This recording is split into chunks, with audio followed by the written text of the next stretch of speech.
Diabetes తో బాధపడే patients కి మార్కెట్ లో చాలా సప్లిమెంట్స్ అందుబాటులో ఉన్నాయి. అయితే మీరు మాత్రం డయాగ్రాండ్ బెస్ట్ సప్లిమెంట్ అంటున్నారు. అవును. సో రీజన్ ఏంటి? ఇప్పుడు మార్కెట్ లో ఎవరైనా సరే ఇప్పుడు డయాబెటిక్ సప్లిమెంట్స్ వాడుతూ ఉంటే వాళ్ళు మెడికల్ షాప్ కి వెళ్ళినప్పుడు ఫస్ట్ పేషెంట్ అడగాల్సింది దీంట్లో ఎన్ని రకాల ప్రోటీన్ ఉందని అడగాల. ఇది డయాగ్రాండ్ లో 5 రకాల ప్రోటీన్ సోర్సెస్ ఉన్నాయి.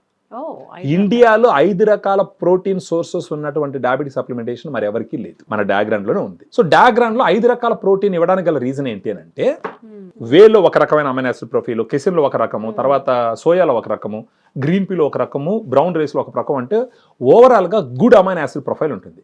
ఈ గుడ్ అమైనో యాసిడ్ ప్రొఫైల్ ఉంటే ఏమవుతుందంటే మజిల్ మాస్ పెరుగుతుంది, లీన్ మజిల్ మాస్. మీరు అడగచ్చు డయాబెటీస్ ఉన్న వాళ్ళకి వెయిట్ తగ్గాలి కదా, ఇదేంటి ఇది అని అంటారు మీరు. వెయిట్ గా తగ్గాల్సింది కొవ్వు తగ్గాలి, మజిల్ పెరగాలి, కొవ్వు తగ్గాలి. అప్పుడు మజిల్ పెరిగింది అనుకోండి, అంటే గట్టి కండరం పెరిగింది అనుకోండి, ఈ గ్లూకోజ్ అనేది ఏమవుతుంది, కండరాల లోపల పోద్ది. కండరాల లోపల పోయి అక్కడ అది ఎనర్జీగా కన్వర్ట్ అవుతుంది. సో మీకు బాడీలో మజిల్ మాస్ బాగుండిందంటే ఈ ఉన్న గ్లూకోజ్ అంతా వాడేసుకుంటుంది, అది ఆటోమేటిక్గా గ్లూకోజ్ స్థాయిలు తగ్గుతాయి. సో ఆ రకంగా డయాగ్రామ్ లో ఉన్నటువంటి 5 types of protein lean muscle mass ని పెంచుతుంది. త్రూ అవుట్ ద డే వాళ్ళు ఎనర్జెటిక్ గా ఉండేదానికి ఈ ప్రోటీన్ ఉపయోగపడుతుంది.